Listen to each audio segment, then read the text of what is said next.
আমরা দেখছি এ রাজ্যের কিছুদিন আগে যারা শাসক দল ছিল সেই তৃণমূল কংগ্রেস একটু একটু করে ভেঙে পড়ছে। আমরা তো দেখলাম বিধানসভায় যেভাবে মমতা বন্দ্যোপাধ্যায়ের নির্দেশকে উপেক্ষা করে অন্য একটা পরিষদীয় দল তৈরি হয়ে গেল এবং মমতা বন্দ্যোপাধ্যায়ের নির্দেশ মতো শোভনদেব চট্টোপাধ্যায়কে যে বিরোধী দলনেতা করা হয়েছিল তাকে অগ্রাহ্য করে অন্য আরেকজন বিরোধী দলনেতা হলেন। পরিষ্কার বার্তা, আসলে তৃণমূল কংগ্রেস ভাঙছে।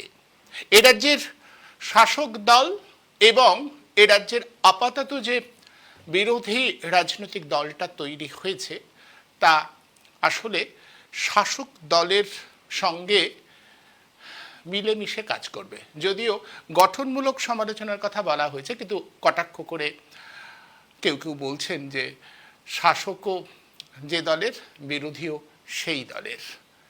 ঠিক এরই ধারাবাহিকতায় আমরা বারবার করে যেটা মনে করছি যে সংসদেও কি একটা ভাঙন আসতে চলেছে। শোনা যাচ্ছে বিভিন্ন জনকে ফোন করা হচ্ছে, শোনা যাচ্ছে যে সংসদেও তৃণমূল কংগ্রেসের ভাঙন হতে পারে। এই বিষয়টা নিয়ে আজ প্রশ্ন করা হয়েছিল তৃণমূল নেতা কল্যাণ বন্দ্যোপাধ্যায়কে। কোনো সাংবাদিক তাকে জিজ্ঞাসা করেছিলেন যে অনেকের নাম শোনা যাতে তিনি তাতে রেগে যান, উষ্মা প্রকাশ করেন, বলেন আগে নাম দিন তারপরে কথা বলা যাবে। আসলে তার উষ্মা হতেই পারেন, কিন্তু ঘটনা হচ্ছে গতি প্রকৃতি যেদিকে যাচ্ছে তাতে সংসদেও যারা সংসদ রয়েছেন তৃণমূলের পক্ষে তারা কি শেষ পর্যন্ত এক কাট্টা হতে পারবেন, নাকি তারাও ভাগ হবেন? সংসদেও তৃণমূল ভাগ হতে যাচ্ছে কি না, আমরা সেই বিষয়টার উপরে আজ আলোকপাত করব এবং এই সূত্রে বোঝবার চেষ্টা করব যে এই রাজ্যে বিরোধিতার জায়গাটা, যথার্থ বিরোধী দলের জায়গাটা কিভাবে ক্রমশই শূন্য হয়ে যাচ্ছে। বামেরা রয়েছে কিন্তু তাদের শক্তি তেমন ব্যাপক নয়। তৃণমূল কংগ্রেস ভাগ হয়ে যাবার ফলে বিরোধিতার জায়গাটা ক্রমশ সংকুচিত হচ্ছে। মাত্র একজন রয়েছে বামেদের বিধানসভায়, দুজন কংগ্রেসের, একজন আইএসএফের। কিন্তু স্বীকৃত বিরোধী দল যারা হলেন তারা তো আসলে যে অঙ্কে হলেন তারা যথার্থ বিরোধিতার ভূমিকা পালন করতে পারবেন কি না তা নিয়ে সংশয় থাকছে, সবার সংশয় থাকছে, আমাদের তো থাকছেই। এবং এরপরেও দিল্লিতে বা সংসদে তৃণমূল যদি ভাগ হয়, আগামী সময় এ রাজ্যের রাজনীতির সমীকরণ কোন দিকে যাবে, তৃণমূল কংগ্রেসের ভবিষ্যৎ কি, সেটা নিয়েও বোধহয় একটা বড় প্রশ্ন উঠে গেল। আসুন গোটা বিষয়টা নিয়ে একটু আলোচনা করি। আলোচনার জন্য আমার সঙ্গে ঠিক এই মুহূর্তে রয়েছেন রাজনৈতিক বিশ্লেষক হিসেবে রয়েছেন গৌতম দত্ত এবং আনিসুর রহমান, পেশায় আইনজীবী এবং মানবাধিকার আন্দোলনের একজন সক্রিয় কর্মীও বটে। আমি গোটা বিষয়টা একটু বোঝবার চেষ্টা করব। এর আগেও গৌতম আমার অনুষ্ঠানে এসেছিলেন। গৌতম গোটা বিষয়টা আলোচনা করে বলেছিলেন যে তৃণমূল কংগ্রেস কেন এত দ্রুত ভেঙে পড়লো তার একটা কারণ তিনি বলেছিলেন। আজকে আমি সেই ধারাবাহিকতায় গৌতমের কাছে জিজ্ঞাসা করবো, গৌতম, কোথাও মনে হচ্ছে আপনার যে সংসদে তৃণমূল কংগ্রেস ভাগ হতে পারে? এবং এখনো পর্যন্ত আমরা যে নামগুলো পাচ্ছি সংসদে একেবারে প্রকাশ্যেই বিদ্রোহী হয়েছেন কাকলি ঘোষ দস্তিদার, এবং রাজ্যসভার ক্ষেত্রে আমরা দেখছি যার নামটা সামনে চলে এসেছে, যিনি বলছেন যে এ রাজ্যের মানুষ নাকি একটা ভয়ঙ্কর অরাজক নৈরাজ্যমূলক সরকারকে বিদায় জানিয়েছে। তিনি ঘটনাচক্রের তৃণমূলেরই সাংসদ, রাজ্যসভার সাংসদ সুখেন্দু শেখর রায়। তাহলে কি এদের দুজনের হাত ধরেই সংসদেও তৃণমূল কংগ্রেসের একটা ভাঙন হবার সম্ভাবনা রয়েছে? গৌতম দত্ত। আসলে অনুপমদা, কোড অ্যান্ড কোড মমতা বন্দ্যোপাধ্যায়ের সেই শব্দ বন্ধই মমতা বন্দ্যোপাধ্যায়ের রাজনীতিতে টিকে থাকবার জন্য আজকে প্রধান অন্তরায় হয়ে দাঁড়িয়েছে। সেটা হচ্ছে তিনি বারবার করে বলেছিলেন যে আমি একমাত্র প্রতিনিধি, আপনারা আমাকে দেখেই ভোট করুন, আমাকে দেখেই তৃণমূল দলকে বাঁচিয়ে রাখুন। অর্থাৎ তিনি নিজেই কখনোই তৃণমূল কর্মীদেরকে মেরুদণ্ড সোজা করে রাজনীতি করবার অধিকার দেননি। ফলে দলের মধ্যে যোগ্য নেতৃত্বের কোনো জন্মই হয়নি। সেই কারণে যেই মুহূর্তে দলটি হেরে গেছে, তারা মেরুদণ্ডহীন ভাবে সঙ্গে সঙ্গে তারা তার কাছ থেকে সরে গেছে। কারণ এটা সরে যাওয়ার তার পক্ষে স্বাভাবিক। মানে আপনি বলছেন দ্বিতীয়ত কথা হলো- ক্ষমতায় ছিল বলে সবাই জুড়ে ছিল, তা না হলে একদম একদম কারণ হচ্ছে তিনি কাউকে তো মেরুদণ্ড সোজা করে রাজনীতি করতে দেননি। আপনি দেখবেন বাম আমলেও দেখেছি, বামেদের মধ্যেও দেখেছি, এবং কংগ্রেসে তো অবশ্যই দেখেছি যে সে যখন কংগ্রেস বামেরা ক্ষমতায় ছিল তখন আমরা দেখেছি পশ্চিমবঙ্গের বিভিন্ন জায়গায় কংগ্রেসরা তাদের বিভিন্ন জায়গায় বিশেষ কোন ব্যক্তিত্বের নেতৃত্বে সেখানকার পঞ্চায়েত, সেখানকার সমিতি, সেখানকার পরিষদ দখল এবং পৌর করেছিল। কারণ রাজনীতিতে সেই স্পেসটা ছিল যে সেই এলাকাগতভাবে রাজনৈতিক নেতৃত্ব উঠে আসবার, আজকে সেই রাজনৈতিক নেতৃত্ব উঠে আসবার সমস্ত রকম প্রচেষ্টা বিগত দিনে আমাদের প্রাক্তন মুখ্যমন্ত্রী মমতা বন্দ্যোপাধ্যায় কেড়ে নিয়েছিলেন। আমি একমাত্র মানুষ, আমি শেষ কথা, আমি শুরু, আমি সব, এবং আমি বেঁচে থাকা মানেই তৃণমূল কংগ্রেস বেঁচে থাকা, বাকিরা শুধুমাত্র হ্যাঁ করবার মতো ল্যাম্পপোস্ট। তথাকথিত বাংলা অভিধানে নতুন শব্দবন্ধ যোগ হয়েছিল রাজনীতির ময়দানে, ল্যাম্পপোস্ট বানিয়ে রেখেছিলেন। তারা আজকে আর সাড়া দিচ্ছেন না। দ্বিতীয়ত কথা হচ্ছে, আপনাকে মনে রাখতে হবে মমতা বন্দ্যোপাধ্যায় এই সমকালীন সময়ে যে পরিমাণ বেইমানি কংগ্রেসের সঙ্গে করেছে, যে পরিমাণ বেইমানি কংগ্রেসের সঙ্গে করেছে, সেটা আর কেউ দেখে না শিখুক, তার দলের কর্মীরা অন্তত দারুণ ভাবে সেই শিক্ষিত হয়েছিল। তার কারণ আপনাদের মনে রাখতে হবে এবং প্রণব বাবুর মতো মানুষ যাদেরকে রাজনীতির চাণক্য বলা হয়, তারাও তখন ফেল ফেল করে তাকিয়ে থাকে তার সেই বেইমানির দৃশ্য অবলোকন করেছিল। আপনার মনে থাকতে পারে অনুপম দা, সেই সময়ে কংগ্রেসের প্রায় স্ট্যান্ডিং 14খানা এমএলএ কে টিকিট না দিয়েও কংগ্রেস তৃণমূলের সঙ্গে জোট করেছিল। তার পরবর্তী সময় আমরা দেখলাম জিতবার পরেই তিনি পঞ্চায়েত সমিতি দখল নিচ্ছেন, পঞ্চায়েত দখল নিচ্ছেন, জেলা পরিষদ দখল নিচ্ছেন এবং পৌরসভা দখল নিচ্ছেন। আবার রাজনীতির মঞ্চে নতুন শব্দবন্ধ যুক্ত হয়ে গেল, দখল নিলাম। প্রত্যেকটি পেপারের পত্রিকায় উল্লেখিত হয়েছিল অমুক অঞ্চল দখল নিল, অমুক অঞ্চল পঞ্চায়েত সমিতি দখল নিল। তার মানে তার নিজের কোনো বিশ্বাস ছিল না।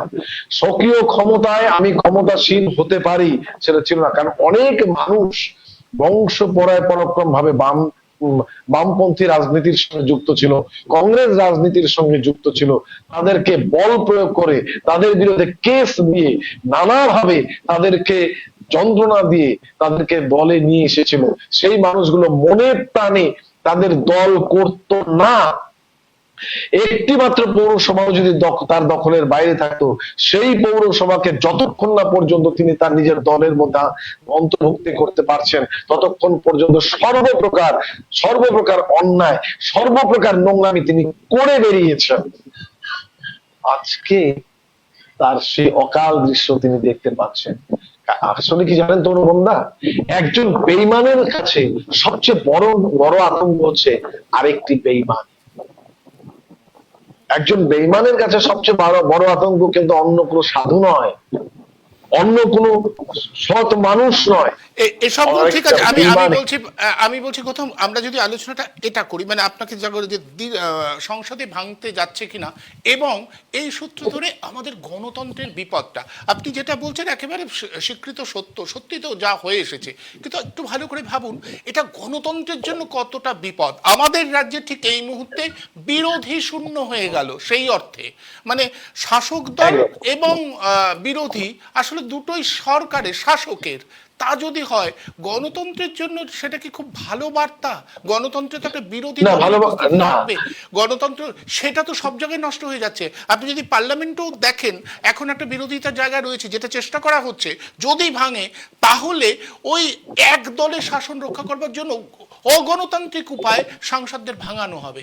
ফলে এইটা যদি চলতে এবং থাকে এটা তো আমাদের দেশের জন্য, এবং আমাদের এবং দেশের এবং এবং এটাও সত্যি অনুপম দা, তৃণমূল কংগ্রেস ভেঙে যারা আজকে মাসনদে বিরোধী দলের তকমা নিয়ে বেঁচে থাকবার কথা ভাবছে, তারাও কিন্তু বকলমে বিজেপির কাছে আমার মনে হয় না গঠনমূলক কোন বিরোধিতার মঞ্চে তারা উত্তীর্ণ হবে, আমার মনে হয় না।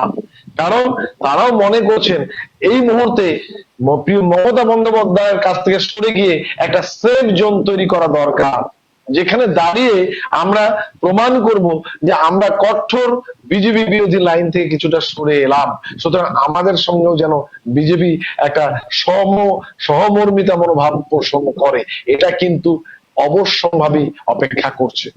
ফলে রাজনৈতিক ভাবে যদি শক্তিশালী বিরোধী না থাকে তাহলে পরে কিন্তু সংসদেই বলুন আর বিধানসভা কক্ষে বলেন গণতন্ত্রের পক্ষে কিন্তু এটা অত্যন্ত বিপজ্জনক হবে। কারণ বিরোধী বলে সেই অর্থে কিন্তু বুঝি থাকছেই না। কারণ এই রাজ্যের সূত্র থেকে এই রাজ্যে বিধানসভায় হয়েছে যা দিল্লিতে হওয়ার সম্ভাবনা, এটার উপরে যদি একটু আলোচনা করি কতটা সম্ভাবনা? হ্যাঁ, এবং এবং হবার সম্ভাবনা যথেষ্টই। তার কারণ হচ্ছে 18 জন 19 জন 20 জন যে পরিমাণ সাংসদ এখন তৃণমূল কংগ্রেসে সরে যাবার কথা ভাবছে, আপনারা জানেন এখনো কিন্তু বিজেপি কিন্তু একক সংখ্যাগরিষ্ঠ দল হিসেবে নেই, তার সিট সংখ্যা এখন প্রায় 240-এর কাছাকাছি। সুতরাং আগামী দিনও আরো অনেক অনেক বিলগুলোকে পাশ করাবার জন্য তাদের কিন্তু একটা মেরুদণ্ডহীন বিরোধী এবং সময়ের সময় তাদের পক্ষে যাতে ভোট করে সেইরকম একটি সংখ্যা তাদের ভীষণ প্রয়োজন। কিছুদিন আগে যেমন মহিলা বিল নিয়ে দেখেছেন তারা পার্লামেন্টে এবং উচ্চকক্ষে নিম্ন কক্ষে পাশ করাতে পারেনি, সেগুলো তাদের মাথা থেকে সরে যায়নি। ফলে এখন যদি 15, 16, 17, 18, 20 জন এই সাংসদকে সরিয়ে নেওয়া যায় উচ্চ কক্ষে এবং নিম্ন কক্ষের, তাহলে পরে সেটা কিন্তু বিজেপির পক্ষে অনেক অনেক বেশি মানে সংসদ পার্লামেন্ট চালানোর ক্ষেত্রে অনেক বেশি সুবিধাজনক অবস্থা থাকবে বলে মনে করে।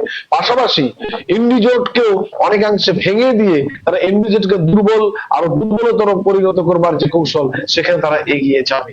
কারণ আমাদের লোকসভা নির্বাচন পিছিয়ে থাকলেও আমাদের মনে রাখতে হবে যে কেরল কিন্তু বিজেপির দখলে নেই।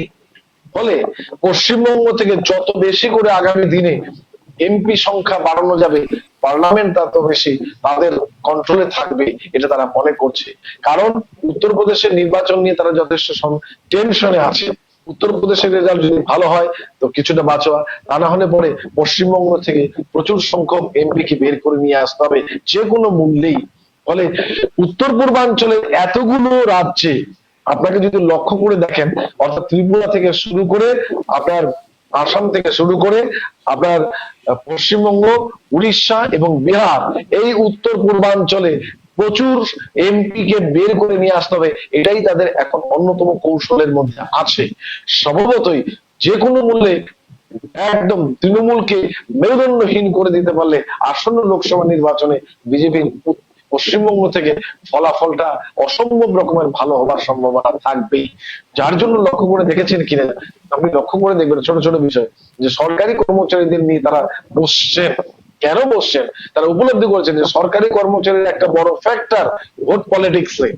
ফলে সরকারি কর্মচারীদের সন্তুষ্ট করবার চেষ্টা তারা করবে এবং অন্যান্য প্রকল্পগুলো রূপায়িত করবার চেষ্টা করছে। সেই কারণের পরিপ্রেক্ষিতে আসন্ন লোকসভা নির্বাচনটা তাদের কাছে একটা বড় টার্গেট হয়ে আছে। সেই জন্য একটা মেরুদণ্ডহীন একটা বিরোধী পক্ষ থাকলে পরে আসন্ন লোকসভা নির্বাচন এবং পার্লামেন্ট পরিচালনার ক্ষেত্রে যথেষ্ট সুবিধা হবে, এটা ভেবেই কিন্তু একটা বিভাজন কৌশল থাকছে।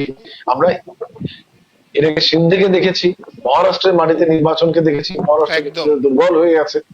একইভাবে কিন্তু আমরা বাংলার মাটিতে সে দৃশ্যই দেখছি, একটু ঘোর পথে দেখছি কিন্তু দেখছি। এটা আগামী দিন কিন্তু সংসদে তাদের পক্ষে শক্তিশালী একটি মানে একক সংখ্যাগরিষ্ঠতার দিকে এগিয়ে যাবার জন্য এটা তাদের একটা কৌশলের মধ্যে থাকতে পারে।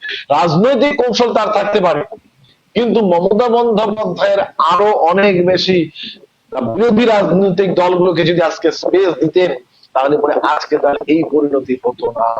কারণ বিরোধী রাজনৈতিক দলগুলোকে তিনি কোনো স্পেস দেননি।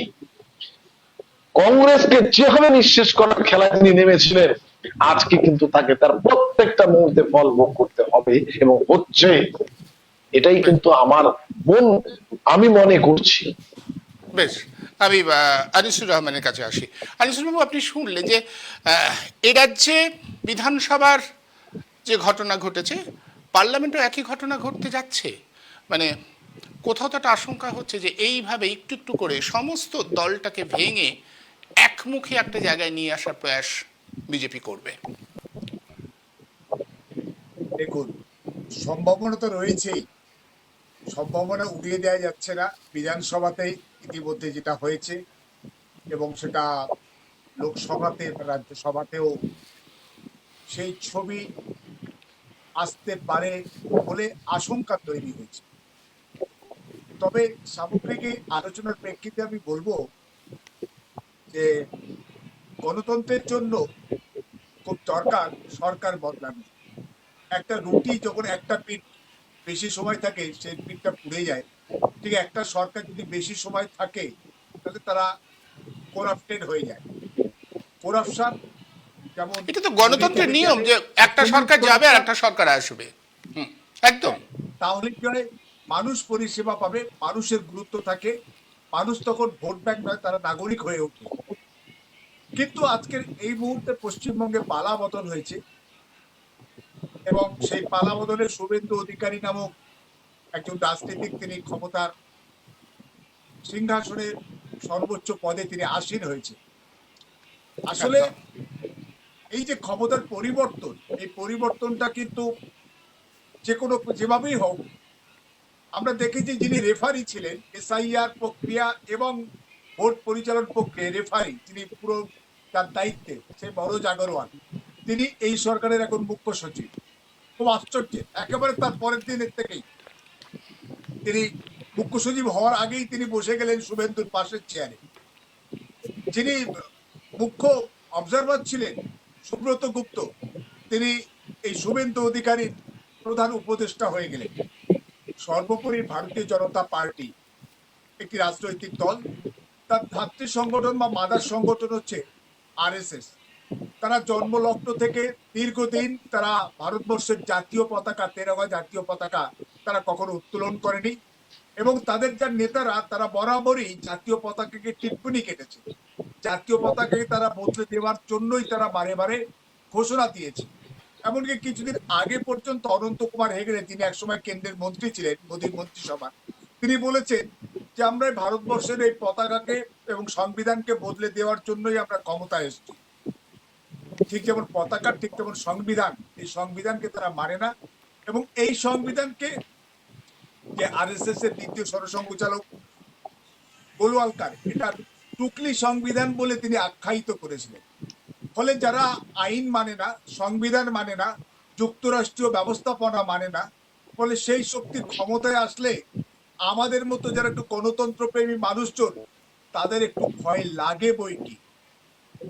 আজকে অথচ সংবিধানের নামেই এখনো পর্যন্ত তো সংবিধানের নামেই শপথ নিচ্ছেন সকলে। সংবিধানের পবিত্রতা, সংবিধানের হাত দিয়ে শপথ বা সংবিধানের নাম করে শপথ নিচ্ছেন, সংবিধানের শাসনকে তারা প্রতিষ্ঠিত করবেন এই কথা বলছেন। কিন্তু এই শুভেন্দু অধিকারী, আপনি গত 6 মাস বা 1 বছর ধরে যে সমস্ত কথাবার্তা বলেছেন, সমস্তটাই কিন্তু সংবিধান বিরোধী, দেশের যে আইন ব্যবস্থাপনা সবকিছুর বিরোধী তিনি বারে বারে বলেছেন।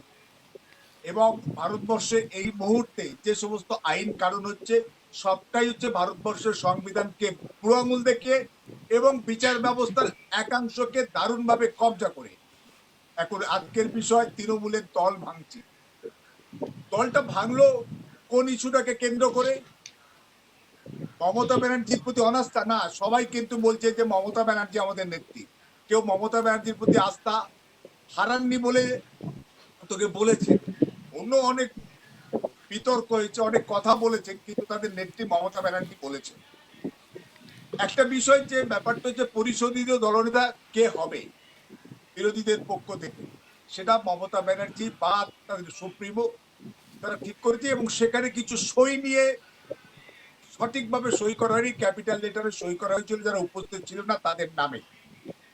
সেটা যদি হয়ে থাকে সেটা একটা দলের আভ্যন্তরীণ ব্যাপার। আজকে দলের যারা সাংসদ, না, আমি এখানে একটু যারা বুঝবার MLA, চেষ্টা করি, leader, এটা কি আইনগতভাবে খুব আইনের দিক থেকে খুব বেআইনি কাজ? মানে উনি যে বলছে যে স্পিকারের কাছে জমা দেওয়া হয়েছে যে এটা, সেখানে ব্লক লেটারে রয়েছে, ওনারা বলছেন আমরা সই করিনি, আমাদের নামটা সই করে দেওয়া হয়েছে। আমরা জানি অবশ্যই মিনিটসের খাত।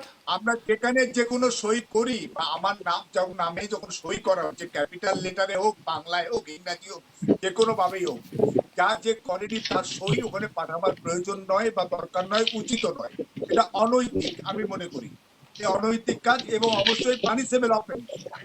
তবে সেটা যদি একজন দলীয় কর্মী হিসাবে, সেটাকে তো অবশ্যই দলের মধ্যে যখন সেটা হচ্ছে, তার উপস্থিতিতে হচ্ছে, তার সামনে হচ্ছে, তখন তারা দলনেত্রীকে বলতে পারতেন, দলকে বলতে পারতেন, দলকে জানাতে পারতেন এবং সেখানে এক করতেন আসলে।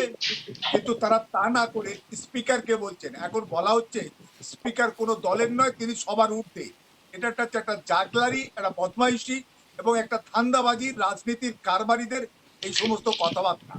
আসলে স্পিকার কিন্তু আমার হচ্ছে আনিসুল বাবু, আমি এখানে বলি যে এই জাগলারি গুলো তো আমরা দেখে আসছি। আমি গণতন্ত্রের বিপদটা এখন নয়, বরাবরই এই বিমান বন্দ্যোপাধ্যায়কে আমরা দেখেছি একই রকম ভাবে তৃণমূল কংগ্রেস করেছে। মমতা ব্যানার্জি মুকুল রায় করেছেন। তার উল্লেখযোগ্য তার উল্লেখযোগ্য নাম হচ্ছে মুকুল রায়। আমরা জানি পুরুলিয়াতে একটি মানে পুরসভা শুধুমাত্র কংগ্রেস সেখানে ঝালদা ভোট গঠন করতে ঝালদা পুরসভা গান্ধীকে কিভাবে হত্যা করা হয়েছে আমরা সবকিছু জানি। কিন্তু দল ভাঙার জন্য যে ইস্যুটাকে সামনে আনা হয়েছে, এটা আসলে মানে দলের গণতন্ত্রের ব্যাপার থেকে আমার মনে করি যে একদম মানে না আজকের শাসক দল না সেদিনকার শাসক দল কেউ গণতন্ত্রের কথা ভাবছে না। আমাদের আপত্তিটা সেখানেই, আজকের শাসক দল যারা বিগত শাসক, কেউ গণতন্ত্রের জন্য খুব ভালো দৃষ্টান্ত রাখছেন না, আজকের শাসকও রাখছেন না একেবারে। এবং যারা আজকের এই সমস্ত মানে মানে ভালো তৃণমূল হয়েছে, তারা আসলে বেশিরভাগই ক্ষমতার মানে ভাগ পাওয়ার জন্য অথবা নিজেদের পিঠ বাঁচাবার জন্য, গ্রেপ্তারি এড়াবার জন্য, নিজেদের যে আকাশ প্রমাণ দুর্নীতি সেগুলোকে ঢাকার জন্য হঠাৎ আপনারা সাধুপুরুষ হয়ে গেলেন।